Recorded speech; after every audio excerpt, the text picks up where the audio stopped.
Assalamualaikum warahmatullahi wabarakatuh. Nama saya Dewi. Saya mau tanya nih Pak, apakah untuk bullying yang terjadi di rumah itu akan berdampak ke anak ketika di sekolah gitu? Apakah anak-anak di sekolah yang sekarang itu sering membuli gitu? Kadang kan ada nih anak pulang, tapi aku diginiin gitu. Terus ini pertanyaan saya, ini ke anak gitu ya. Bagaimana kita untuk istilahnya mengarahkan anak kita pertama agar dia tidak menjadi pembuli gitu. Yang kedua, apa yang harus kita lakukan apabila anak kita menjadi korban bullying itu. Nah, gitu. Assalamualaikum warahmatullahi wabarakatuh. Ada lagi? Kalian? Monggo, Cik. Assalamualaikum warahmatullahi wabarakatuh. Di sini yang akan saya tanyakan ya tadi kan dari Pak Cah itu di dalam keluarga itu apakah banyak bulinya atau banyak apresiasinya ya.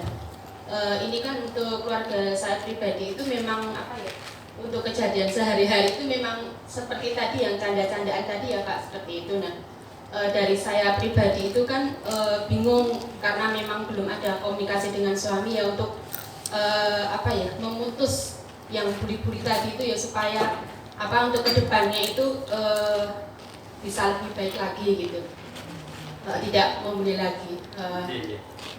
Cuma itu saja. Wassalamualaikum warahmatullahi wabarakatuh. Apa lagi Pak Roda?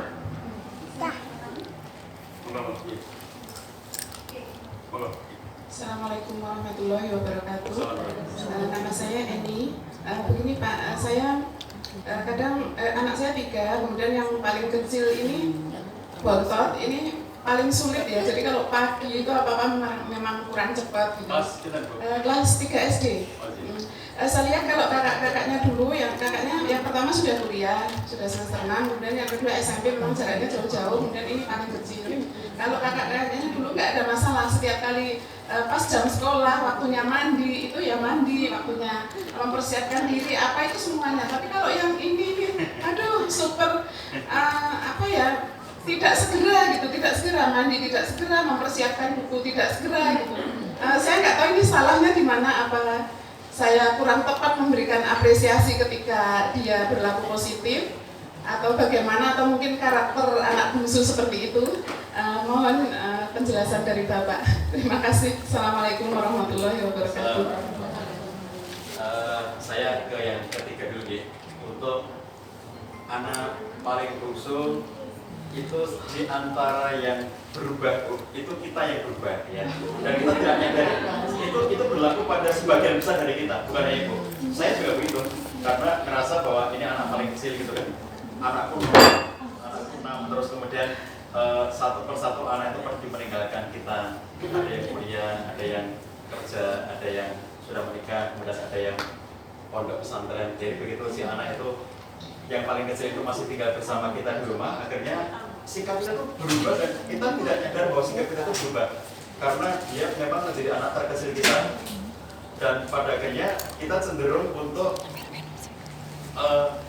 lebih tidak tegas kepada dirinya dibanding dengan kakak-kakaknya. Waktu anak yang pertama itu kita sebagai orang tua yang baru saja menjadi orang tua, karena anak pertama, anak kedua itu masih kayak belajar. Tapi kita berusaha disiplin kepada anak kita itu, misalnya menegakkan aturan, menegakkan kamu harus begini, dan kita konsisten. Nah, anak itu belajar dari pola yang diterapkan orang tuanya. Kalau orang tua yang konsisten, anak juga akan konsisten. Biasanya pada anak paling kecil kita tidak konsisten. Yang semula ini kita bolehkan, kemudian yang semula tidak boleh, lalu bisa menjadi boleh dengan syarat-syarat tertentu. Yang dulu kakak-kakaknya itu karena belum kenal gadget ya, sehingga mereka itu sangat dibatasi di dalam pemakaian teknologi. Tapi sekarang kita menjadi lebih kayak permisif, atau kalau punya aturan, tapi aturan itu bisa nggak apa-apa, jadi ketidaktegaan dan seterusnya ya. Jadi yang sebetulnya berubah itu kita sebagian besar orang tua ya, sebagian besar orang tua itu berubah sikap terhadap anak yang paling kecil, apalagi ketika jaraknya jauh-jauh. Kita sendiri kayak misalnya begini, kalau anak saya yang paling kecil nomor 6 itu si Revo namanya, sekarang sudah kelas 1 SMP, tapi sepanjang Revo itu SD di rumah kan, terus kakaknya Yang nomor 1 ini kan sudah menikah. Jadi Revo SD, kakak nomor 1 sudah menikah dan punya anak kan. Si kakak itu suka komentari istri saya. Anak saya nomor 1 suka komentari istri saya. Oh itu beda banget ya cara ngomong Revo ini dengan ketika aku dulu masih kecil. Pertama dia ngerasa aku dulu masalah saya dulu nggak boleh deh kayak begini nih. Umi ini sekarang boleh semuanya kayak begini nih.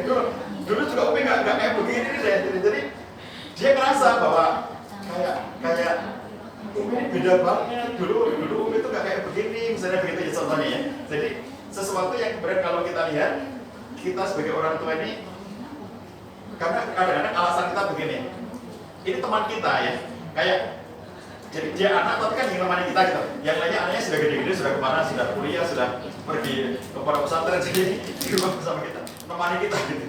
Jadi karena menemani kita, akhirnya benar kita mau melakukan gimana caranya agar kita dia senang dengan kita, dia nyaman dengan kita, gitu. Dengan ditambah pada saat sekarang kita sudah mulai punya fasilitas, dulunya belum punya fasilitas. Dulunya kita belum punya kemapanan secara ekonomi, sekarang semakin mapan. Itu juga berubah gitu, kayak begini nih. Makanya yang harus kita lihat itu begini Bu, apakah ini menyangkut soal prinsip apa tidak gitu ya. Kalau ini menyangkut soal prinsip tentang sholat, tentang puasa wajib, ibadah-ibadah wajib, yang seperti ini tentu tidak ada toleransi baginya.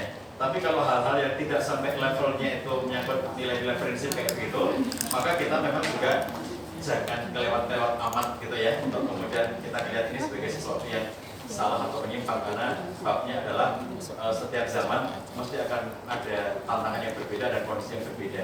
Jadi yang paling prinsip ditegakkan adalah sisi-sisi yang memang sangat fundamental, seperti mohon maaf kalau misalnya perempuan bagaimana kita biasakan dengan menutup aurat, kemudian kalau dia anak kita secara umum kita biasakan dengan ibadah wajibnya, hal-hal yang harus dilakukan itu hal-hal yang kemudian kita memang kepada dia kita cenderung untuk tetap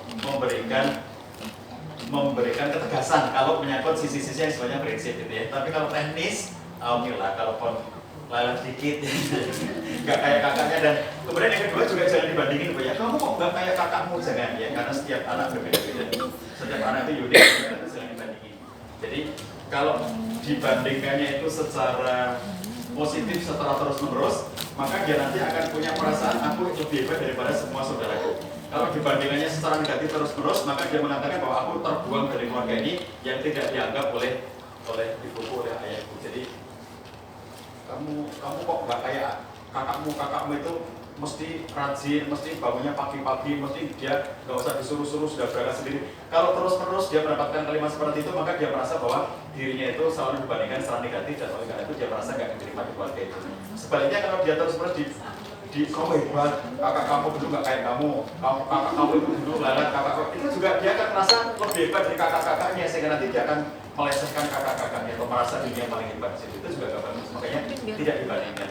Kita berinteraksi dengan anak itu sangat personal, semua anak berbeda. Oleh karena itu berinteraksi dengan si kecil ya dengan ukurannya dia, berinteraksi dengan yang gede ya dengan ukurannya, itu tidak dibandingkan satu dengan yang lain.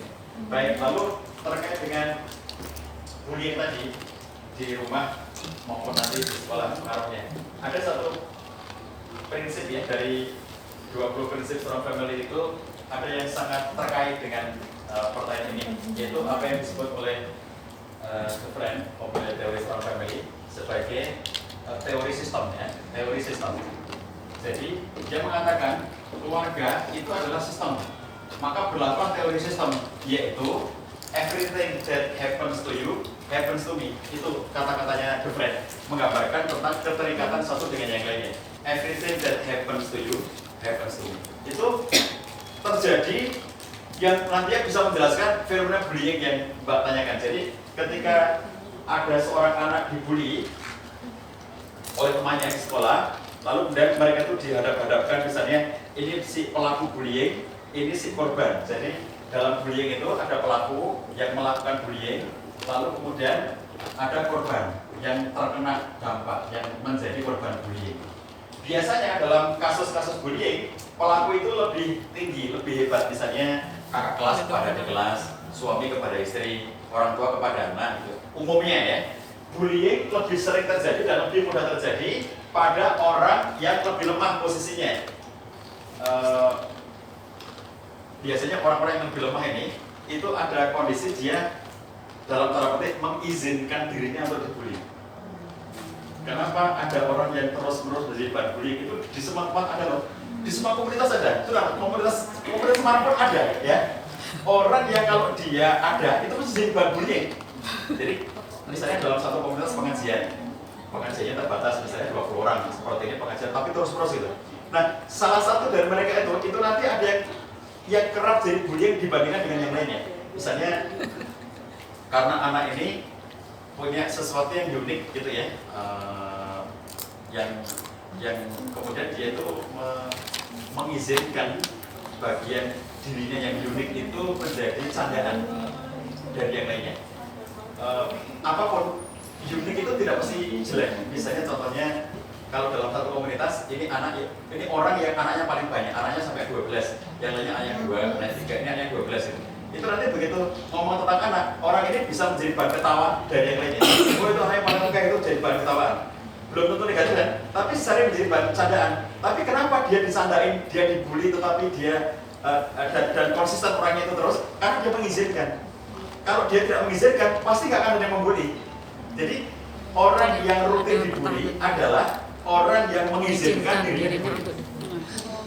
Mengizinkan, pasti mengizinkan. Jadi walaupun dia merasa nggak nyaman dengan itu ya, dia nggak senang dengan itu, tapi terus dibully. Soalnya kalau orang itu tidak mengizinkan, dia tidak menolak di awal. yang sama ini, misalnya contohnya begini, dalam satu komunitas ini ada, saya nggak sebut nama tapi ada leadernya gitu ya, ada leadernya gitu. Nah, si leader ini itu dia di dalam satu komunitas itu cenderung dihormati oleh yang lainnya. Dia dihormati walaupun misalnya maaf, si leader ini bisa jadi ada juga dalam dirinya itu yang bisa dibully, tapi orang tidak akan membulinya, gitu. Kalau di lingkungan utara, terus biasanya kalau di lingkungan utara itu kan kalau acara selebrasi tertentu, perayaan apa itu kan kemudian kumpul pesta nyanyi gitu ya, ada makan malam bareng nyanyi gitu. Nah, ibuku pasti tahu bahwa yang nyanyinya paling jelek itu yang tepuk tangannya paling meriah. Kenapa? Karena istrinya komandan gitu. Jadi yang lainnya nyanyi bagus, ini istrinya prajurit itu. Tapi biasanya tepuk tangannya. Tapi giliran yang nyanyi terakhir dia suaranya gak karu-karuan, sempurna, suara jeleknya luar biasa. Tapi applause, standing applause, berdiri, luar biasa gitu. Kenapa begitu? Karena istrinya komandan gitu. Jadi gak berani membuli kan. Nah kalau bilang mereka kepada nggak bakal berani membuli. Di lingkungan tentara, polisi nggak mungkin komandan dibully, nggak mungkin kecuali ketika komandannya mengizinkan untuk dibully. Nah gitu loh, ya. Jadi begitu komandannya mengizinkan, kenapa mengizinkan? Karena begini, dia pengen dekat dengan bawahannya, dia pengen dekat dengan orang-orang yang di sekitarnya. Makanya begitu misalnya komandan itu gendut gitu ya, lalu orang-orang yang Pak Gendut dan dia tidak marah dengan itu. Lalu akhirnya lama-lama dia disebut Pak Gendut dan dia happy dengan itu. Lalu setiap kali gendut tertuju pada dirinya, jadi bullying setiap kali ngomongin gendut, tapi dia mengizinkan. Nah yang kenapa di setiap komunitas itu selalu ada orang yang jadi bahan bullying?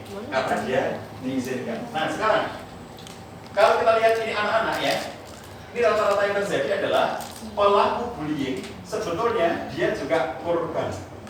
Ini yang tadi Anda tanyakan ya, Mbak tanyakan. Jadi pelaku bullying itu pada dasarnya dia juga korban. Dari mana korbannya? Nah lihat interaksinya ya. Bisa jadi dari komunitas yang lainnya. Si pelaku, si anak ini dia punya komunitas di tempat lainnya. Dia di satu komunitas di tempat ini dia selalu dibully sama teman-temannya karena di komunitas bermain ini dia paling kecil. Kakak-kakaknya yang bermain ini gede-gede semuanya, fisiknya besar, umurnya lebih tua dari dia. Dia di situ sebagai anak yang paling kecil, fisiknya paling kecil, umurnya paling rendah. Maka di komunitas ini dia dibully terus-menerus. Nah karena nggak berani, maka akhirnya dia membuli adik kelasnya di sini. Maka pelaku ini sebetulnya dia korban bullying di tempat yang lainnya. Nah itu teori sistem. Dalam keluarga juga begitu. Everything that happens to you happens to me. Coba kenapa anak ini kok tega membuli temannya? Dia menjadi pelaku. Oh ternyata dia korban.